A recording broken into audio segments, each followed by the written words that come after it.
Welcome to this press conference about the 2023 Chief Executive's Policy Address. We have with us today Secretary for Security, Mr. Chris Tang, Secretary for Education, Ms. Christine Choi, as well as Secretary for Home and Youth Affairs, Ms. Alice Mack.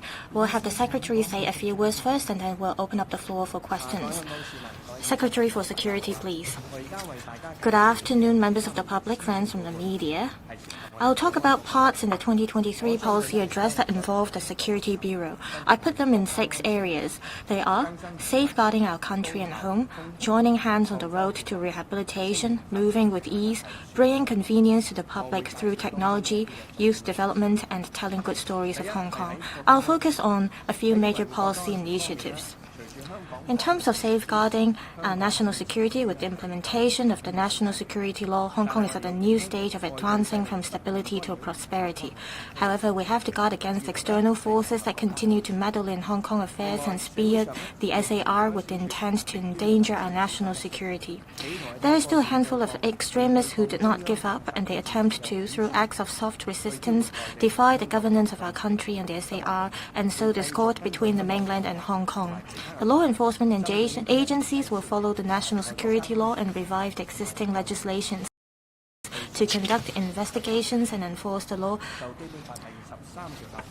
against the suspected acts of endangering national security. Legislating for Article 23 of the Basic Law is the constitutional duty of the Hong Kong SAR. There is an actual need for us to do so. We are pressing ahead to draw up legislative proposals to make sure we can address past and present national security risks and threats. We have to be forward-looking to cope with any potential future risks, and we have to be practicable in terms of implementation. We will conduct consultation in due course in hopes of completing the legislation in 2024. In terms of legislating for cybersecurity of critical infrastructure, to address the increasing risk of cyber attacks globally, the government is working to enhance the cybersecurity of our critical infrastructure, including energy, telecommunications, transportation, financial institutions, etc. We will recommend enacting laws to define the cybersecurity obligations of the operators of critical infrastructure. We're now drawing up legislative proposals. We'll consult the panel on security of the Legislative Council and relevant stakeholders. Our target is to introduce a bill into the LegCo in 2024. In terms of enhancing the capability of coordinated emergency management across the Greater Bay Area, Hong Kong, together with other GBA cities, will formulate a new Greater Bay Area Emergency Response and Rescue Operational Plan to establish a comprehensive, pragmatic, and systematic emergency response mechanism. This will strengthen the region's ability to prevent, mitigate, and relieve natural disasters and other major public emergencies. We will sign with the Guangdong Provincial Government and Macau the relevant cooperation framework agreement within 2024. In terms of enhancing building safety, to provide support to all building owners, the Fire Services Department will establish an improvement support center by the end of this year to provide one-stop support services for owners and occupiers of old buildings, such as fire safety improvement works, relevant subsidy and loan schemes, as well as inquiry services to assist citizens. Now I come to the part about joining hands on the road to rehabilitation. We'll establish rehabilitation colleges in correctional institutions. To facilitate the rehabilitation of adults in custody, the Correctional Services Department plans to set up a rehabilitation college at the Pak Shah Wan Correctional Institution and the Lo Wu Correctional Institution to offer a 1-year full-time diploma of applied education program to adult inmates who'd like to join the courses on a voluntary basis. Those who successfully complete the program will be deemed to have attained a qualification comparable to level 2 in 5 subjects including Chinese and English languages in Hong Kong Diploma of Secondary Education examination. This will help them pursue further studies and career development as well as reintegrate into the society in the future. The CSD will, by the end of this year, set up parent-child centers at 3 correctional institutions for male offenders, namely Hailing Child Addiction Treatment Center, Tongford Correctional Institution and Stanley Prison, to facilitate parent-child interaction. Now I come to the part about moving with ease. This February, the mainland authorities implemented the southbound Greater Bay Area exit endorsement for talents to facilitate 6 categories of mainland talent in the Greater Bay Area to travel to Hong Kong. The mainland authorities now agree to allow foreign staff of companies registered in Hong Kong to apply for multiple entry visas valid for 2 years or longer to the mainland. Non-Chinese Hong Kong permanent residents may apply for such visa valid for up to 5 years to travel to the mainland. In terms of relaxing visa requirements, in order to attract more talents to come to Hong Kong, we've relaxed the visa policy in respect of employment for Vietnamese talents, including the top talent pass scheme. We've also relaxed the criteria for Vietnamese applying for entry visas for business and travel, and the visa policy for Laotian and Nepalese talents for employment, training and study, and they may take full-time and locally accredited programs at degree level above in University Grants Committee-funded institutions to promote exchanges among talents. In terms of enhancing the infrastructure of land boundary control points and the clearance efficiency, to tie in with the development blueprint of the Greater Bay Area and to facilitate the flow of people and goods in the region, the SAR government is actively taking forward a series of measures to facilitate clearance and enhance the capacity of different boundary control points. At the Huanggang Control Point, the Hong Kong and Shenzhen authorities will continue to work on the design of the Hong Kong port area and keep in close communication on the adoption of the collaborative inspection and joint clearance mode.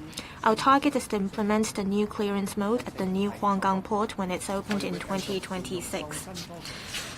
The fourth area is bringing convenience to the public through technology. We'll continue to make use of innovation and technology to enhance the enforcement capabilities of the disciplined services departments and the efficiency of our search and rescue operations to provide convenience to the public. The following include some of the major measures.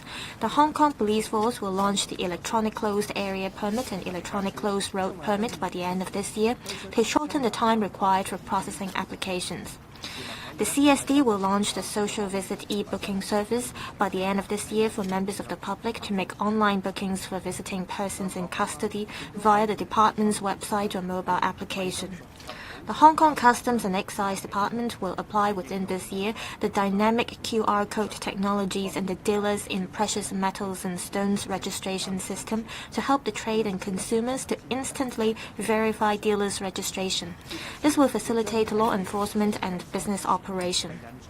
The Fire Services Department will introduce in Q3 2024 robotic dog technologies to help carry out testing in chemical, biological, radiological, and nuclear attacks to minimize contamination risks of FSD staff.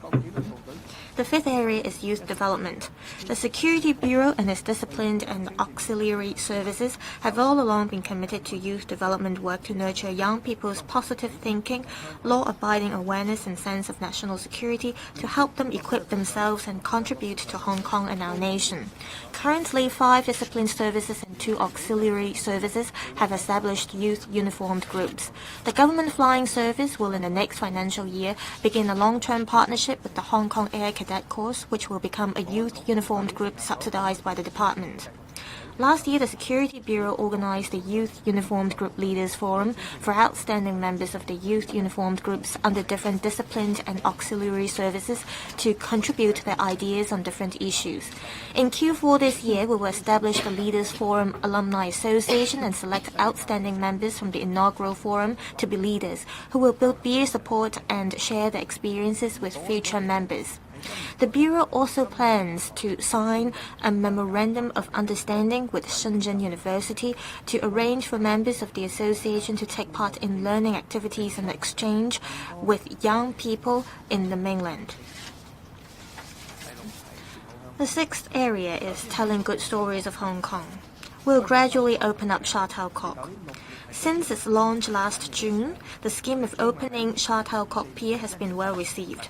We will, in January next year, implement the second phase of the scheme and open up the entire Sha Tau Kok except Chung Ying Street. In the initial stage, we will allow a daily quota of up to 1,000 visitors, including 700 for tour groups and 300 for individual tourists.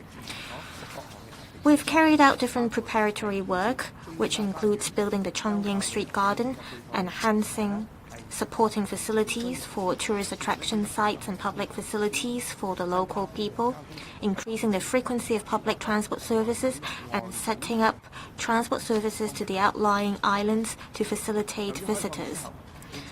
Given that there will be more people entering the Sha Tau Kok Frontier closed area, we will strengthen security measures. We'll put up fences, barriers, we'll put up video cameras, we'll reprovision the checkpoint of Chung Ying Street and deploy more manpower for patrolling. Travel agencies and visitors may, starting from the 1st of December this year, log onto the police online system to apply for closed area permits. The police will announce the details later. Also, we plan to, in Q4 next year, launch a pilot scheme to allow current closed area permit holders to enter Chung Ying Street through pre-registration, as we will apply facial recognition technology at the reprovisioned Chung Ying Street checkpoint to facilitate the flow of people and enhance the visitor handling capacity to support future tourism development. In terms of increasing departments' participation in international events, the Disciplined Services Departments will continue to actively take part in international events and activities to facilitate international cooperation. The Customs and Excise Department has been nominated as the Asia-Pacific region's Vice Chair of the World Customs Organization, or the WCO, for the year 2024 to 2026. The CNE will also, in its capacity as a member of the WCO, set up a regional dog training center, and it will host the WCO 6th Global Canine Forum next March. In addition, the FSD will continue to enhance the professional capabilities of its disaster response and rescue team to prepare for participation in overseas rescue missions and to obtain the accreditation as a medium international urban search and rescue team from the International Search and Rescue Advisory Group. The FSD will organize in collaboration with relevant professional bodies the Fire Asia International Conference in 2024 and invite relevant scholars and the FSD's fire service counterparts in the mainland and the Belt and Road regions to participate. That's all for my briefing. Thank you. I now invite the Secretary for Education to speak. Thank you. Citizens, friends of the media, good afternoon. We would like to tie in with the efforts of the national development. Therefore, this year's policy address is themed on a vibrant economy for a caring community. We would like to push Hong Kong for high-quality development and provide high-quality pathways for our students. I'll talk about my portfolio using 4 keywords: science, education, enhancement, and nation. The SAR government would like to promote innovation technology. We'll continue to promote STEAM in secondary schools and primary schools. That is science, technology, engineering, arts, and mathematics. We need to equip our students with the skills needed in the new era. In the primary schools, we'll have the subject of science so that we can enhance the integrated problem-solving skills, science, and creative thinking skills.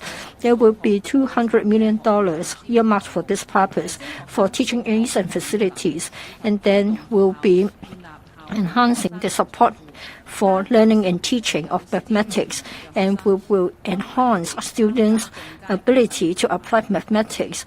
There will be a school-based talent pool, and we'll identify those with high potentials so that they can be given further training and they'll take part in competitions. Teachers do teach by example, and it is important to look at their professional conduct. Therefore, we're having a number of measures to enhance their professionalism. Say, for example, we are going to subsidize serving and prospective teachers in primary and secondary schools to take part in the Putonghua proficiency test. organized by the State Language Commission so as to enhance their Putonghua proficiency. And then for promoted teachers, there will be mainland study tours, and we'd like to implement the guidelines on teachers' professional conduct. There will be a base for further research and exchange on the mainland. There will be regular training and cooperation items. We attach lots of importance to the physical and mental health of teachers and students. We'll be organizing courses for teachers so as to enhance the positive forces on campus, and there will be resource kits for students as well. And we'll be enhancing professional support to take care of the needs of the students. And there will be resource teachers for primary and secondary sections of aided schools, and that will be extended to schools for social development. We'll help those with autism, and there will be better support for non-Chinese speaking students, and there will be help for life planning as well. We want to set up Hong Kong as an international education hub, and we would like to support institutions in expanding capacity, enhancing their standards, so that young people have broader vision and multiple pathways. And in fact, for non-local students, the admission quota at the tertiary institutions will be enhanced by 100%, up to 40% of the local students from the year 2024-25. And then universities can gradually, in the light of their own circumstances, attract more mainland and overseas students to come to Hong Kong. We'll also be developing the Northern Metropolis University Town. We'll encourage tertiary institutions to cooperate with renowned institutions all over the world from the mainland to have synergy as a result of sharing resources and cooperating with the industries. Gradually, the UGC-funded universities will have 13,500 more hostel places to meet the demand of the students. For self-financed institutions, in the year 2024, there will be a new round of land grant scheme and a startup loan scheme so as to support their development and improvements to their campuses. This will enhance the quality of their teaching. We'll be expanding the scholarship schemes. For the government scholarship fund, there will be addition of $1 billion. We'll be having more places under the Belt and Road Scholarship as well as the Hong Kong PhD Fellowship Scheme, so that more talents will come to Hong Kong to study and carry out research. And in the UGC, we'll have additional funding for the funding schemes for mainland and global engagement and student learning experience. There will be $100 million more so that there will be more exchange opportunities outside Hong Kong, and it will enhance exchanges and integration, and they will have an international outlook. We will continue to promote vocational and professional education training. This will be developed hand in hand with traditional academic education so that there will be a diversity of learning opportunities. Young people should look at their abilities and their interests to choose pathways for education and careers. We'll be promoting the setting up of University of Applied Sciences. We hope that the universities will cooperate closely with the professions, and then there should be more applied opportunities and workshop experiences. And in the long run, we can raise the status and attractiveness of vocational and professional education. And then we'll invite the Hong Kong Council for accreditation of academic and vocational qualification to borrow from international experience to set out the criteria. There will be financial and support measures, and we will give priority to the inclusion of the eligible courses into the study subsidy scheme for designated professions and sectors. And we'll encourage them to set up applied degree programs, and they will be encouraged to set up an alliance of UAS. We'll be supporting vocational training to set up the talent pool. The VTC will set up the Hong Kong Institute of Information Technology, providing on-the-job as well as pre-job training so as to meet our needs of the industry. And there will be recognition mutually with the neighboring cities. And in July this year, President Xi replied to the letter of the students of Hong Kong, encouraging the students to gain a deeper understanding of global trends, delve into the history and culture of our country and national affairs, strengthen their affection for and sense of belonging to our country, and make contributions to building an even better Hong Kong, advancing national rejuvenation. To echo the spirit in that letter, through teacher training and mainland affairs studies will be nurturing the proper values of our students as well as a sense of national identity. And there will be mainland study tours for teachers. There will be in-school enhancement programs for teachers. And there will be the provision of teaching resources on our country's development and history with regular updates. And there will be at least 50 schools to be inspected under the regular focus inspections on the implementation of national education. There will be sharing of best practices, etc., so as to enhance the quality. For the primary schools, there will be humanities subject on the basis of the general studies. Will enrich the contents on Chinese culture, Chinese history, and Chinese geography, and there will be more on values education, so that there will be a strong sense of national identity. And then there will be the Constitution and Basic Law student ambassadors. They will also have their training enhanced. There will be more immersion experience, and we'll be having to love our home and treasure our country 2.0 series. We are still encountering a lot of challenges and difficulties, but we firmly believe that the education sector will be united, will be professional, will implement the measures proposed in the policy address, will have high-quality educational development. In the long term, we can enhance our soft powers as well as our core competitiveness and bring a better Hong Kong to the citizens. Thank you. 向大家介紹行政長官。 Good afternoon, everyone. I'll talk about the policy initiatives concerning home and youth affairs in the Chief Executive's policy address. It includes the continuous promotion of youth development, women's development, family education, integration of ethnic minorities into the community, hometown culture, as well as the work of the district care teams. In terms of promoting youth development, as you all know, the government attaches importance to our youth. Last December, the HYAB promulgated the Youth Development Blueprint with a view to nurturing a generation of young people with an affection for our country, with global perspectives and positive thinking. Our Bureau is committed to promoting cross-bureau and interdepartmental collaboration to take forward the initiatives under the blueprint. This shows the government's determination to take forward the vision of promoting youth work. This July, the HYAB activated the Youth Festival. The slogan was Ignite Youth Power. We organized about 200 events and activities covering knowledge and exchange, arts and culture, and sports-related items to help young people unleash their potentials. As an opening event and a highlight of the next Youth Festival, we will hold the Youth Development Summit with more than 1,000 participants. We will invite guest speakers from the mainland and overseas to come join the summit.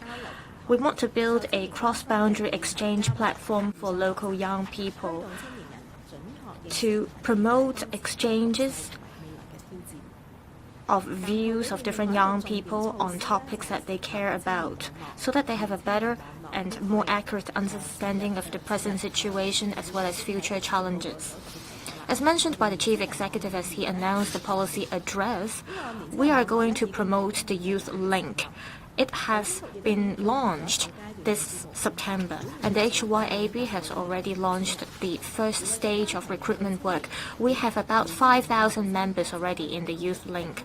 To strengthen youth engagement, we want to provide a platform where young people can continue to interact, and we want to set up a base to take forward the initiatives under the Youth Development Blueprint, and we want to strengthen the collaboration between the government and the Youth Development Commission. Therefore, we're going to explore the possibilities of setting up suitable facilities for setting up a platform for constant interaction, including multifunction areas, a youth culture and creativity bazaar, and small-scale performance spaces to provide additional activity spaces for young people.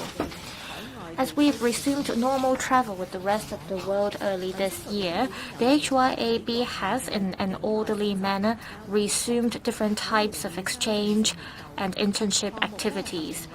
In the year 2023 to 24, we have provided a total of over 4,800 internship places and over 36,000 exchange program places for our young people.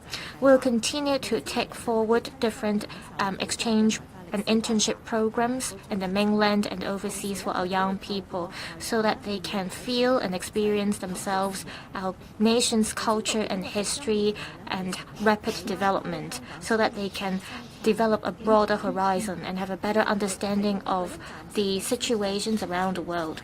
The HYAB this year will set up the Alliance of Hong Kong Youth Innovation and Entrepreneurial Bases in the Greater Bay Area to provide one-stop information, publicity and exchange platform for young people who would like to start their businesses. The government will continue to collect views from our young people and relevant stakeholders on the blueprint and continue to enrich the content of the blueprint. On building a caring and inclusive community, the Chief Executive announced in his last policy address to set up the Women Empowerment Fund. The Financial Secretary also in his budget proposed to set aside $100 million to support women's development work. We will, under our Bureau, set up a dedicated Women Affairs team, and we will create the post of Commissioner for Women Affairs. Some of the major measures include setting up a one-stop family and women information portal. It will cover different kinds of information about family education, marriage, and women's health.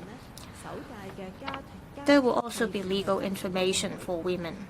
We'll also hold the first Family and Women Development Summit to collect views from the community to better promote measures on family education and women's development. We will also, through the Community Care Fund, launch the Maintenance Mediation Pilot Scheme to assist the parties concerned, including women who are victims of maintenance arrears, to resolve disputes through mediation. Also, we understand that nurturing children present new challenges for parents. Therefore, the HYAB will, in the second half of next year, roll out a 5-year funding scheme on the promotion of family education. The annual funding will be $8 million to promote family education initiatives. The government has been committed to building a caring and inclusive society and to provide support for ethnic minorities. The Home Affairs Department currently, through 8 EM support service centers, provide different kinds of support for ethnic minorities to help them integrate into the community. To strengthen our service, the HAD will next year engage NGOs to set up 2 additional support service centers for EMs, one in Kowloon Central and the other in New Territories East, bringing the total number to 10. These centers will provide EMs with language classes, after-school and tutorial classes, as well as integration programs and counseling services. We will invite each of these 10 centers to set up a EM care team. We want to, through local EM networks and also through cases referred by district care teams, to reach out to EM households, establish communication with them, to disseminate important government information to them, and to understand their needs for public services. We'll continue to strengthen support for EM new arrivals and youths. We will regularize the district-based programs for racial harmony. We will set aside funds for community groups, ethnic minority groups, and NGOs to hold activities and events to foster exchanges and to promote racial harmony. Klansmen groups make up an important patriotic force in Hong Kong. The Home Affairs Department has all along been keeping in close communication and collaboration with Klansmen groups.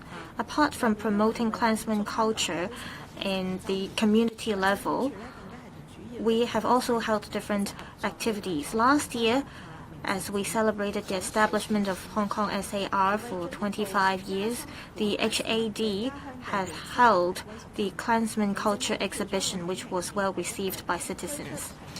To strengthen people's sense of belonging to their hometowns, the HAD will, in Q1 next year, roll out the Klansmen Culture Promotion Scheme, which will last for 3 years. We'll set aside $30 million for local Klansmen groups for them to help spread the spirit of loving the motherland, Hong Kong, and our hometowns. We're also actively taking forward our district care team's work. In the last policy address, the government set up the district care teams. It is a government-led service team based in the districts. It helps support government's district work and helps strengthen district networks. The care teams in Tsuen Wan and the Southern District commenced operation this May. These two care teams have reached out to local residents to provide different types of support. They have visited elderly people who live alone and also 3 Mills buildings. They have provided different types of support to local people and introduced to them the public services available. The rest of the 16 care teams, well, we have already finished the screening and selection work this September, and they will start working.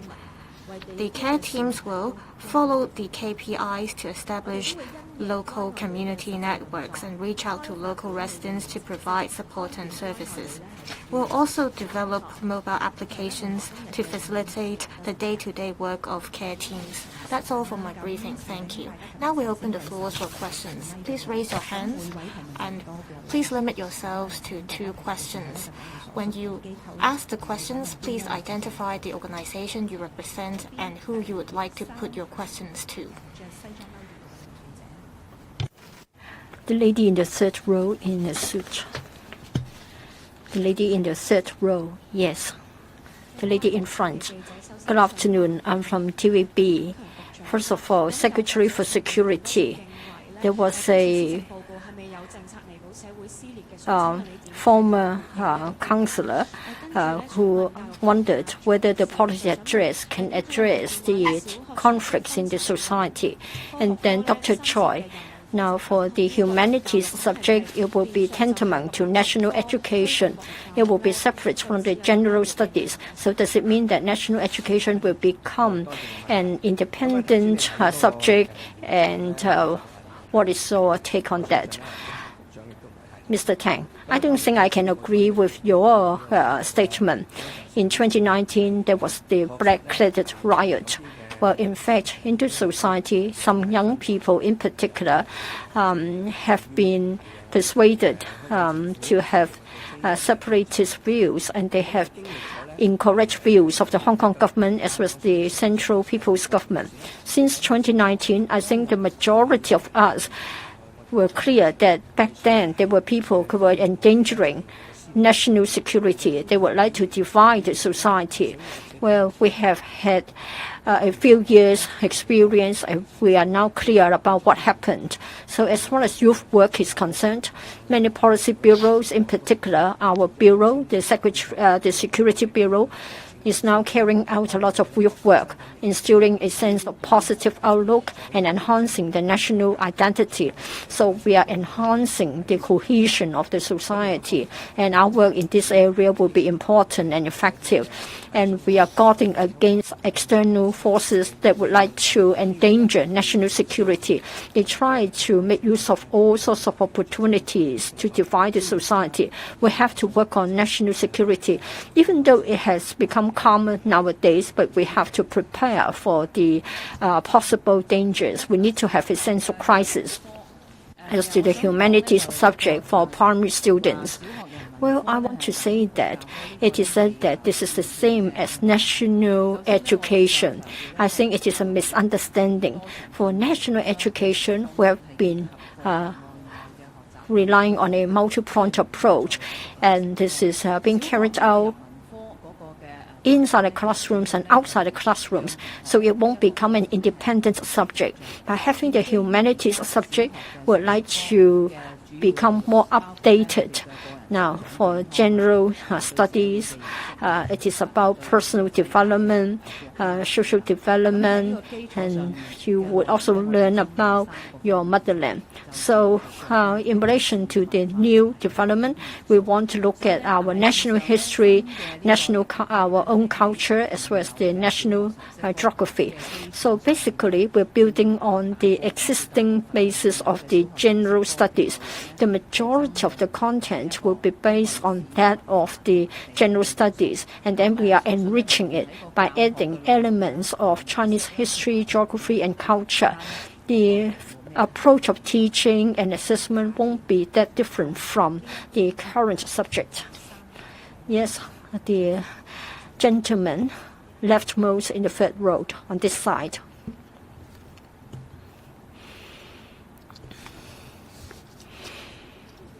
Yes, please. I'm from the Economic Times. Ms. Mac, in relation to false information, in the policy measures, it is said that you will evaluate the consultant's report on false information. I want to know when the report was submitted to your bureau and how long would it take for you to complete the process of examining that report. And do you think that you have to go down the route of legislation? And can you share with us as to the recommendations of the consultants? Do they recommend legislating for it? And then another question for Mr. Tang. Enhancing national security. It is said that there will be an exhibition gallery on national security. There will be teaching resources. What will be covered? Who will prepare that? And what about the training of district-based instructors?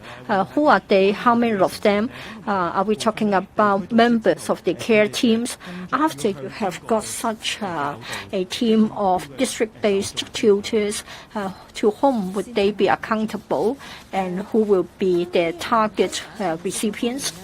Ms. Mack, in relation to false information, as we have said in our policy measures, we are now looking at the consultant's report.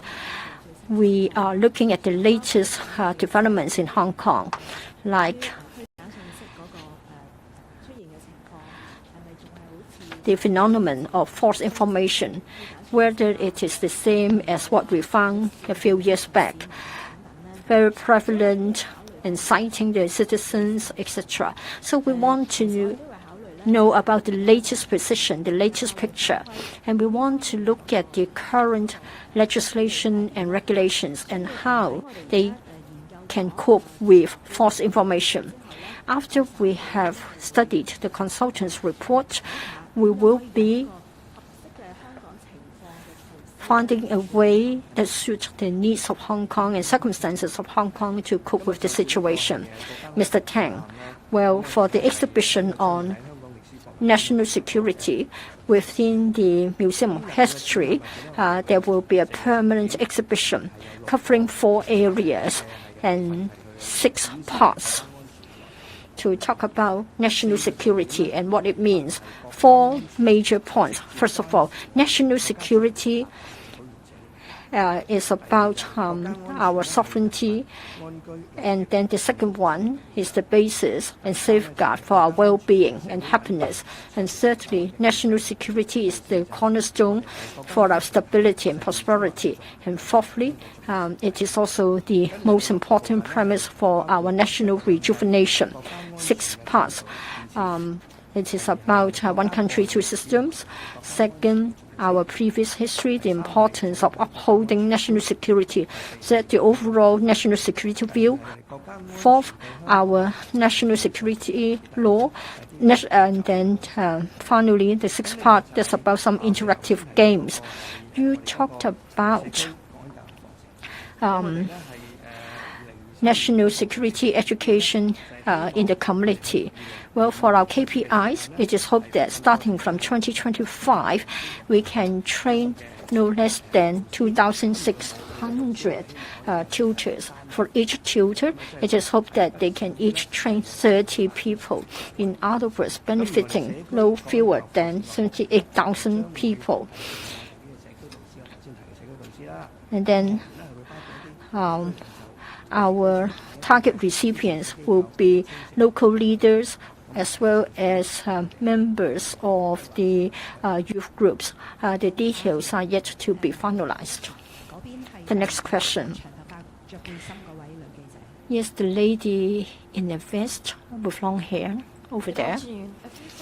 South China Morning Post for the Secretary of Security and Education. For the Secretary of Security, will the definition of state secrets in the upcoming Article 23 legislation align with the mainland's definitions under its newly revised law on guarding state secrets? The promulgation of national security law has already caused alarm among foreign businesses in the city, with some departures in recent years. How would the Bureau reassure foreign businesses in the city on the upcoming Article 23?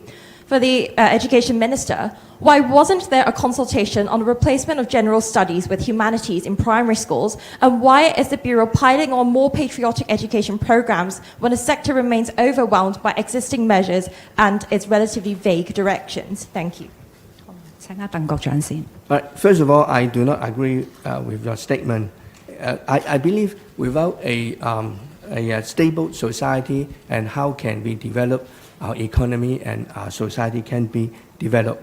When you look back at what happened in 2019, when there are petrol bombs falling around the city, when there are people being assaulted, and it's because they just simply have a different political opinion, or just simply because they speak Mandarin. So I think national security is important in ensuring the society develop and also in economic development. And for the development of a new subject, humanities in the primary school, I think curriculum development is an ongoing process and a dynamic process. So we have to update our curriculum from time to time. And this is a very normal process. For this time, we just enriched the existing primary CS studies by enriching the Chinese culture, history and geographic elements. And in the process, we will engage the sector and working hand in hand with frontline teachers to develop the curriculum framework. And we will, of course, have some focus group to discuss the first draft. And now we are starting an ad hoc community to work on the draft of the curriculum framework. And it will be done by the end of this year, and we will have a pilot project after that. Thank you. 下一條，呢一邊嚇第。The gentleman in blue. Good afternoon. I'm from Economic Journal. About Article 23 of the Basic Law, the government mentioned that it would complete the legislative exercise by the end of this year, but now the government is targeting to complete it by 2024.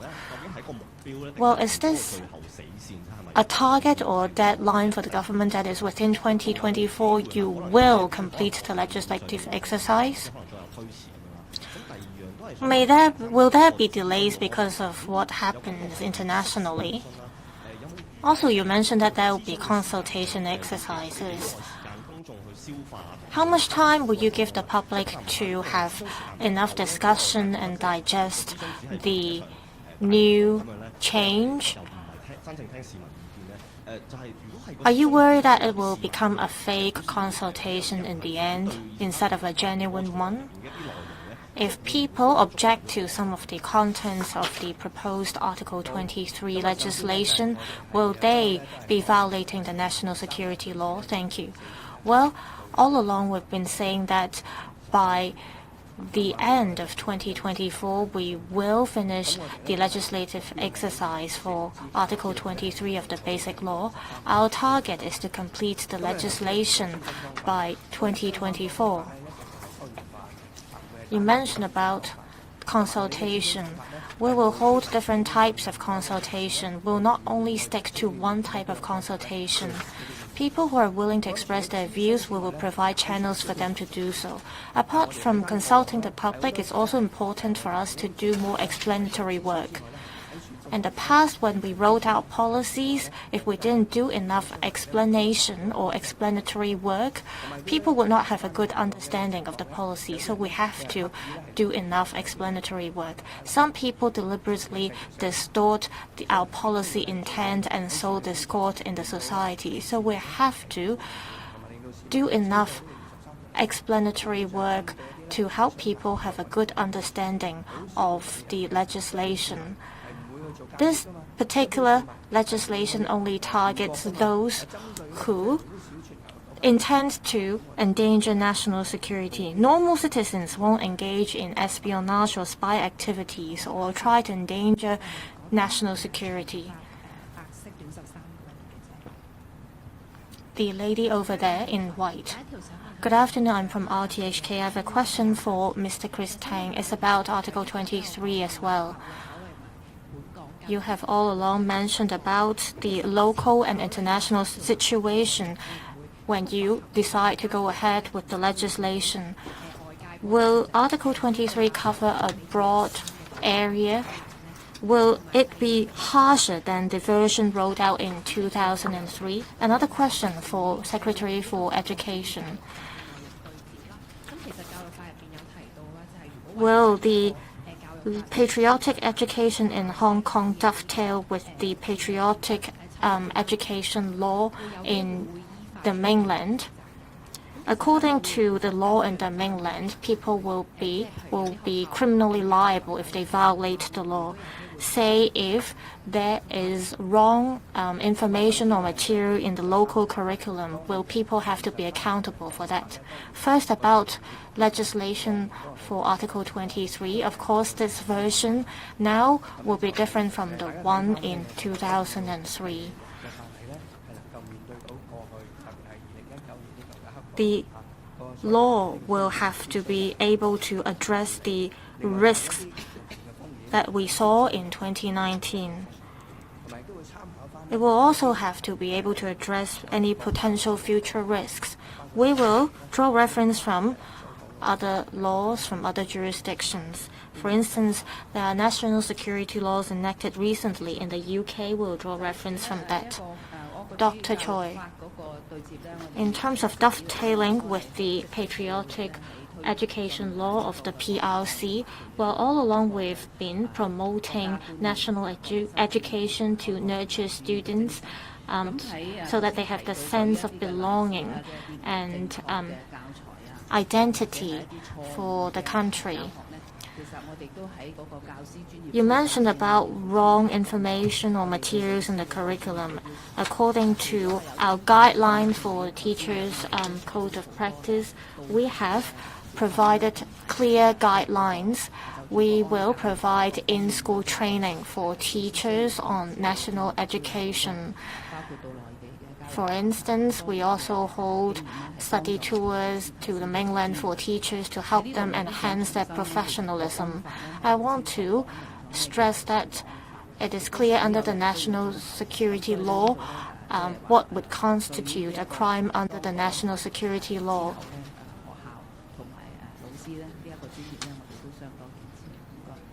So we attach importance to teachers' professionalism. The gentleman in blue over there.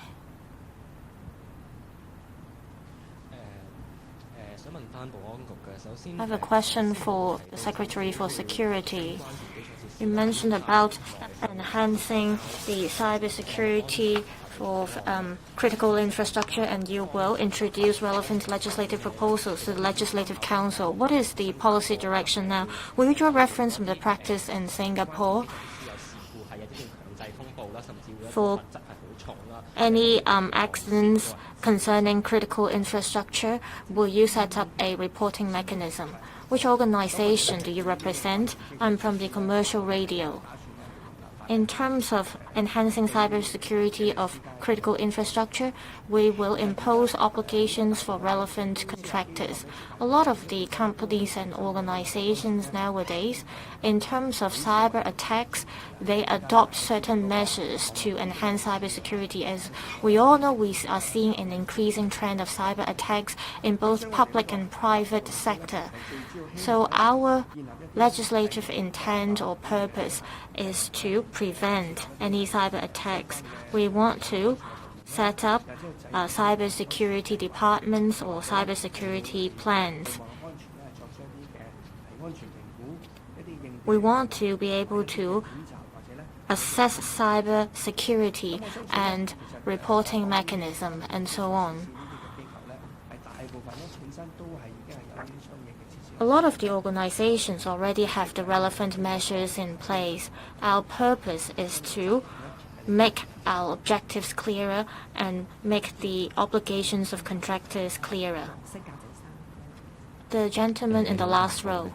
Good afternoon, I'm from Mingpao. I have a question about Article 23 of the Basic Law. Do you have a solid timetable? For instance, when next year you will conduct consultation and introduce a legislative proposal to the Legislative Council? Will you ask the National Security Department to enforce Article 23, or will you set up a separate department to do so? Also, do you foresee that Article 23 legislation will make more foreign companies leave Hong Kong? Also, in terms of the humanities subject, well, you haven't conducted any consultation. Why do you press ahead with rolling out this subject so urgently?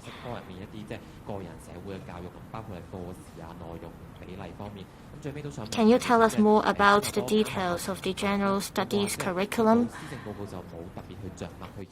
I see that the policy address didn't mention about how to address the issue of school closures. Will there be any measures from the government to support schools who are facing closure? Secretary for Security. I mentioned just now that we will legislate for Article 23 of the Basic Law in 2024. In terms of enforcing the law, we will have the law enforcement agencies in Hong Kong to enforce the law.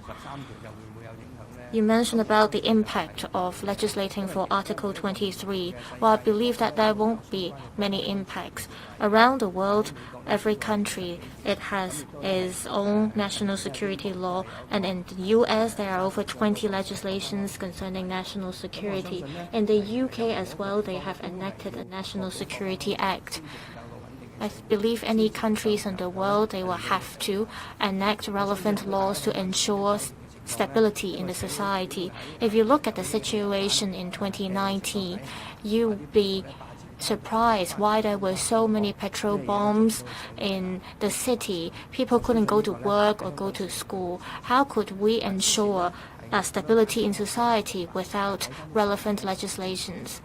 You can look at examples in other places to get the importance of legislating for Article 23. We'll have to do enough explanatory work to ensure people have an understanding of the law. We have to prevent people from endangering national security. Yes, Dr. Choi. On the humanities subject for primary students, as mentioned, this subject actually is stemmed from general studies. And we are going to adopt most of the original curriculum. We are enriching general studies as we roll out humanities subject. We're enriching elements of Chinese history, Chinese culture, as well as Chinese geography.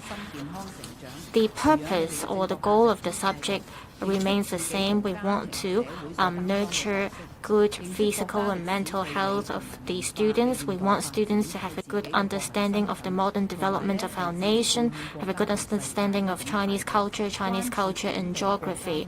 We want students to be concerned about what happens locally and internationally, as well as the connection between Hong Kong and the rest of the world. We want to enhance environmental awareness and adopt a green lifestyle, etc. These are all covered in the curriculum of our current general studies subject. In terms of lesson hours, well, there will be humanities subjects as well as general studies.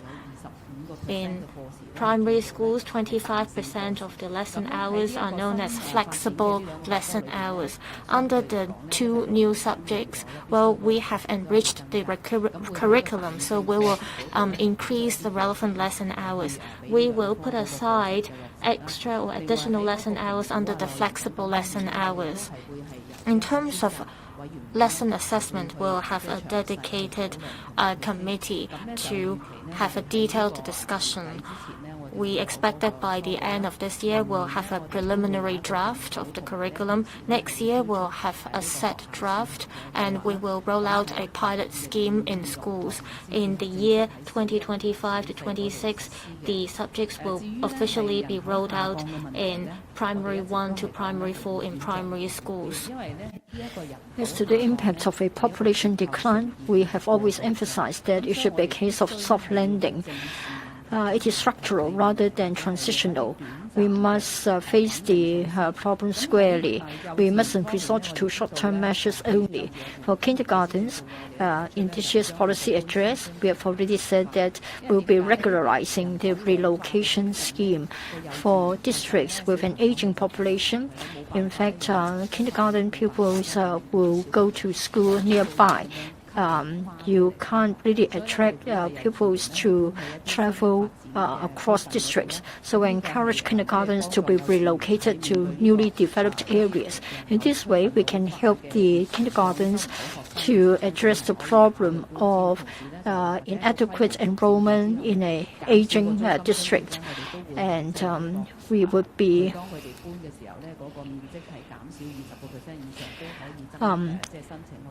allowing application even though the area to be occupied will be reduced by up to 20%. For primary schools, we are rolling out small class teaching at a full scale, and the policy address has already set down a KPI. We are going to add 40+ primary schools to the list of schools having small class teaching that will have the coverage up to 90%. And then, in fact, the ultimate goal is 100%. For secondary schools, we are having mitigatory measures. We would be having dedicated places for dedicated places, and we are reducing the number of discretionary places. In this way, we can address the problem of a declining student population and its impact on schools. I have to emphasize that public resources have to be used wisely. We can't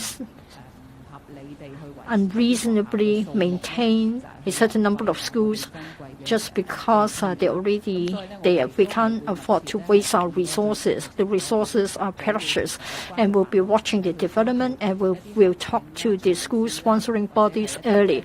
We'll look at suspension, merging, etc. Any questions for Ms. Mack concerning Home and Youth Affairs Bureau? Yes, please. The reporter in the third row. I still have a question for Mr. Tang. Can I? Yes, but Ms. Mack first. In the policy address, it is said that before end of 2023, the building management ordinance should be amended so that it will encourage the property owners to attend the meetings. It is about records and meetings, minutes. But in fact, most of the time, disputes are over proxies, etc. So are you going to cover that in your amendment exercise? So that's about the affairs of owners' corporations. And then for Mr. Tang, for legislation for Article 23,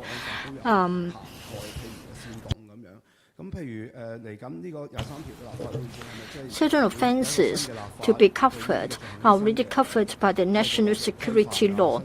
So are you going to introduce new penalty levels? Just now, the SCMP reporter asked a question, but it wasn't answered.